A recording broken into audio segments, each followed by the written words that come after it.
Hola mis magos y magas, y a todos los buscadores de misterios.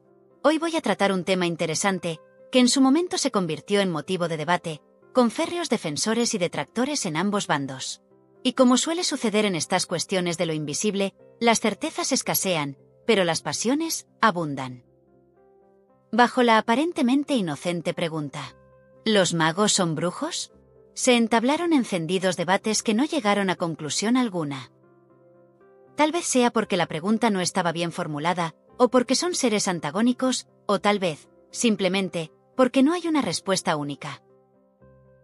Como sucede con los espejos mágicos, todo depende del ángulo desde donde se mire. Pero antes, remontémonos al origen de la palabra mago. Proviene del caldeo magdum, que es una alteración de mag, meg o marg, cuyo significado es docto o sacerdote. Este término se aplicaba a todo aquel que estudiaba las doctrinas necesarias para ejercer dicha materia. Es decir, un mago era, en sus orígenes, más parecido a un sabio que a un ilusionista. Un estudioso del cielo, de los símbolos y del alma humana. Curiosamente, ese mismo término se utilizaba también para los astrónomos de Babilonia y Persia, que leían los designios del destino en la danza de los astros. ¿Acaso no es poético pensar que antes de lanzar hechizos, los magos contemplaban las estrellas?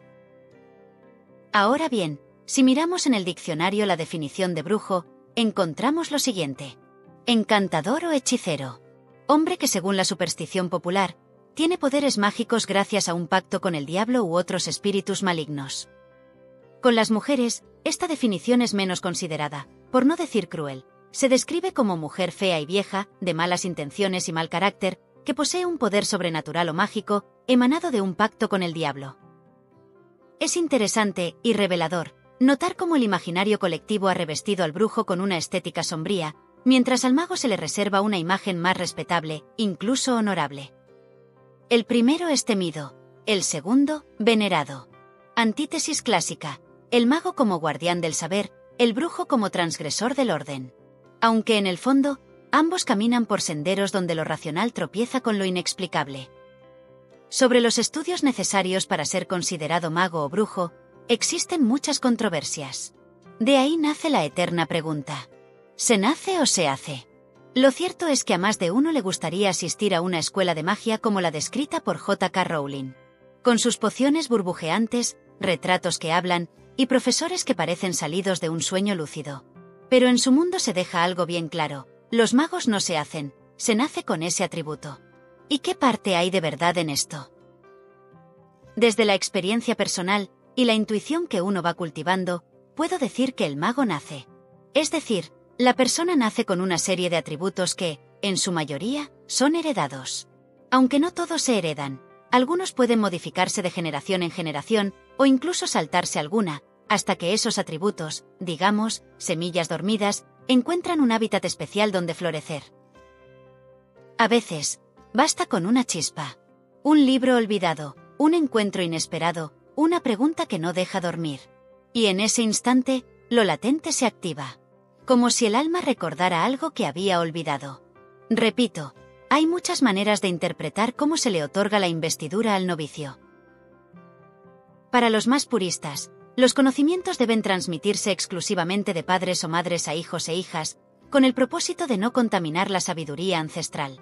A menudo, estos conocimientos quedan plasmados en libros de sombras familiares, donde cada iniciado en las artes deja escritas sus experiencias, experimentos, fórmulas y otros secretos. Estos libros, más que grimorios, son diarios del alma, confesiones de quienes buscaron sentido en lo invisible. Pero, ¿qué ocurre con aquellos que no tienen este tipo de herencia? ¿Están acaso destinados a no explorar estas facultades? Es aquí donde la figura del maestro se vuelve crucial. A través de la dedicación, el estudio y la guía de alguien con experiencia, personas sin una conexión familiar aparente pueden despertar y desarrollar sus propias capacidades latentes. Esta vía del aprendizaje formal podría ser una de las fronteras que algunos ven entre el mago y el brujo. Mientras una tradición heredada puede ser la base para unos, el brujo es visto a menudo como alguien que busca el conocimiento y el poder por otros caminos. Más empíricos, más oscuros, a veces más solitarios. Como aquel que no encontró la puerta abierta, y decidió construir la suya. Sin embargo, esta distinción no siempre es clara. Alguien con una herencia familiar también puede aprender de otros, y quien aprende por su cuenta puede alcanzar una gran comprensión.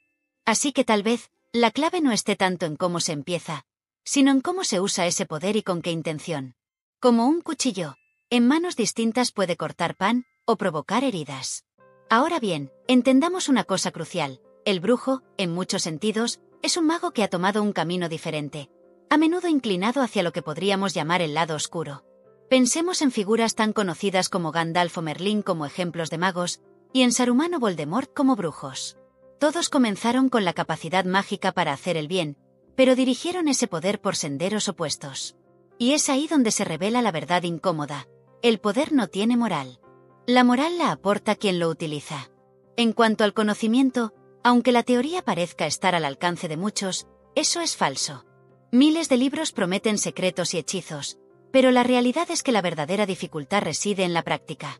Estos libros a menudo contienen información incompleta, palabras grandilocuentes pero ineficaces, más pensadas para la venta que para la verdadera práctica mágica. Los textos que sí contienen rituales auténticos, los verdaderos grimorios, son celosamente guardados por quienes han sido iniciados. No están disponibles para el público general, y nunca se encuentran en bibliotecas convencionales. Quien desea acceder a ellos, debe probar que está listo. Y no siempre el juicio es externo. Entonces, volviendo a nuestra pregunta inicial, ¿un mago es un brujo? No. Un mago siempre será un mago, a diferencia de un brujo, que comenzó siendo un mago. La diferencia radica en la elección del camino y el uso del poder. Es la misma energía, pero danzando al ritmo de intenciones distintas.